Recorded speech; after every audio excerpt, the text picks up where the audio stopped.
Sometimes the adversary will take a situation from your past, and or not necessarily a situation, but a pattern, a certain pattern from your past, and he'll bring it around to your now.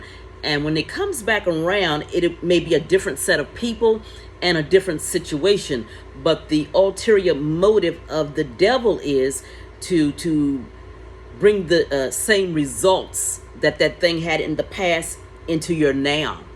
So I'll speak for myself. If rejection was an issue for you in the past, when this situation comes back around, the enemy is attempting to swallow you back up in rejection, or whatever it was, whatever your issue was. And for a lot of people, it is rejection.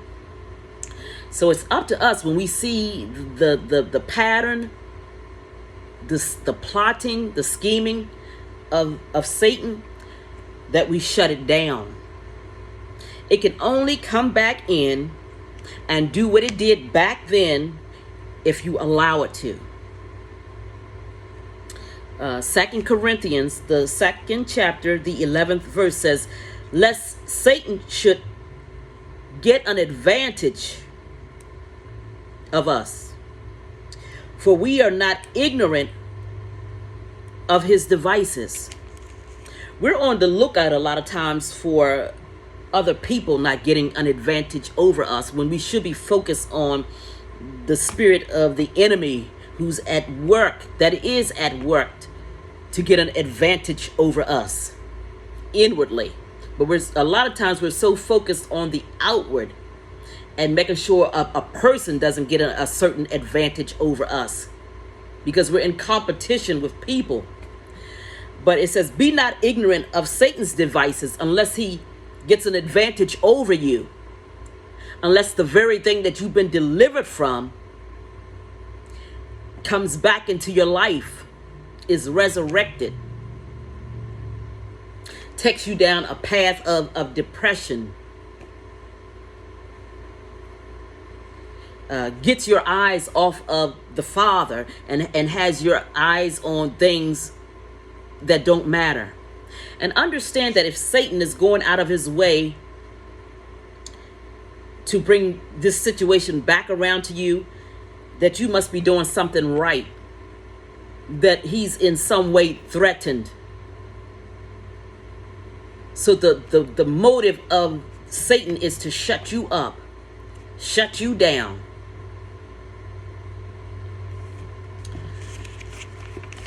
But stay focused. I'm going to go to Luke, the 22nd chapter, and the 31st verse. And the master said, Simon, Simon, behold, Satan has desired to have you, and that he may sift you as wheat. When you think of a sifter, when you think of pouring flour in a sifter, it gets shaken. And everything that's in the sifter comes through the sifter on the other side. So there's nothing that was on this side of the sifter that gets untouched when it comes through the sifter. And a lot of times that's how the adversary is. He comes to sift us as wheat. He wants to touch he attempts to touch any and everything in our lives, whether it's our family, whether it's our children, whether it's a spouse, whether it's your job, or you personally. Anything that he can sift as wheat to get you distracted. But in the next verse it says, but I have prayed for thee that thy faith fail not. And when your faith is in the Father and not in you, but in the Father, it will not fail. It says, and when thou art converted, strengthen thy brethren. So when Satan comes to sift you as wheat, if you have been converted, you should be strengthening the brethren. and not sitting down, over analyzing, focusing on what you believe the devil to be doing, not being at war within yourself, and realizing that it's just Satan being Satan. The Bible says after you have suffered a little while, you will become grounded, settled, and strengthened in the faith in him.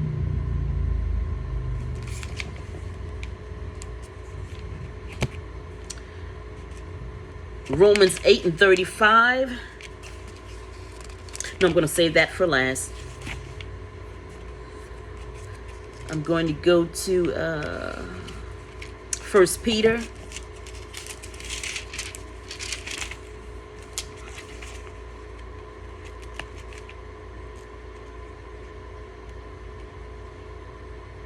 Where it talks about being sober. 1 Peter 5:8. It says, be sober. I'm going to paraphrase it. Be vigilant. Because your adversary is going about as a roaring lion, seeking whom he may devour. So we have to be sober, of a sober mind, and not be fearful of the enemy's tactics and what it is he's doing. We have to let this mind be in us, which is in Yeshua the Messiah. We have to think purposefully, not be overcome by fear and worry. And we have to be vigilant about it, aggressive about the things of Yah. We have to be vigilant because the devil is vigilant in his attacks on us. So we have to be as vigilant when it comes to the things of Yah, and being focused and staying the course and doing what it is we've been called to do, and to not be distracted.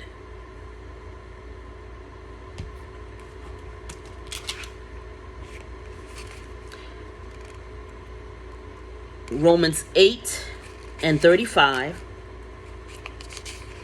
Romans chapter 8, verse 35. Who shall separate us from the love of Yeshua? Shall tribulation? Are you going to let tribulations separate you from the love of Yeshua? Tribulations are not going to go away as long as we are alive.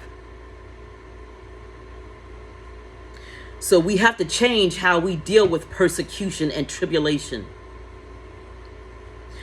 Are you going to let distress separate you from the love of Yeshua?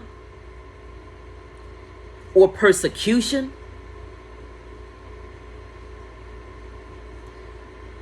The Messiah suffered. He was persecuted.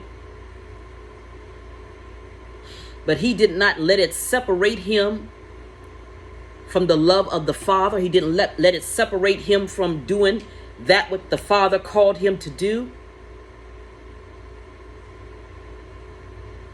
He knew that Judas was going to betray him. Nevertheless, he said, not my will, but the will of the Father be done. So sometimes we are too caught up in our own feelings and what's being done to us, instead of realizing that these afflictions that we go through are common among those who believe and follow the Messiah.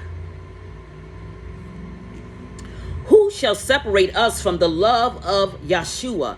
Shall tribulation or distress or persecution or famine or nakedness or peril or sword? When your mind is made up, we don't have any room to complain. Because complaining pulls us into the flesh. And we try to justify why we should not or go through certain things, instead of just submitting ourselves to the will of Yah. As it is written, for thy sake we are killed all the day long. We are counted as sheep for the slaughter.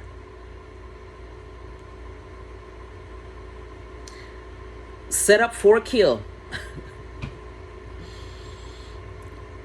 Being different. Standing out like a sore thumb. Sometimes people have an issue with you, and it's not because you've ever done anything to them, but because they're walking in darkness and the light in you disturbs them, or the goodness in you is disturbing to them, to their spirit. Nay, in all these things, if you don't allow them to separate you from the love of Yah, in all these things, tribulation, persecution, famine, peril, sword, if you don't allow these things to separate you from the love of Yahshua, you will be more than a conqueror through him that loved us, that loved you. For I am persuaded, you have to be persuaded within yourself. I am persuaded that neither death nor life, no matter what situation comes into my life, no matter who comes into my life, no matter who goes out of my life, that nothing is going to separate me from the love of Yahshua. Not angels, nor principalities, nor powers, nor things present, nor things to come. High gas prices, COVID, and there are things that are going to come that make high gas prices and COVID seem this small. And the things that come are not always designed or sent by Satan. But the Father has allowed those things to come to work about his divine purpose in the earth in these last days before he returns. So it's up to us to have a made-up mind, to be sober, to be just as vigilant, warring and fighting against the tactics of the enemy.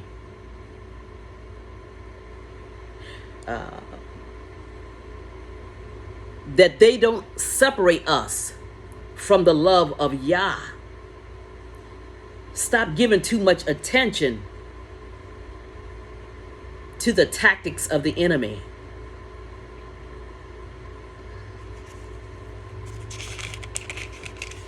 And know that the way of discipleship, true discipleship, or a true follower of the Mashiach, is a way of suffering, a way of persecution. Let nothing separate you from the love of Yah. And back to 2 Corinthians right quick.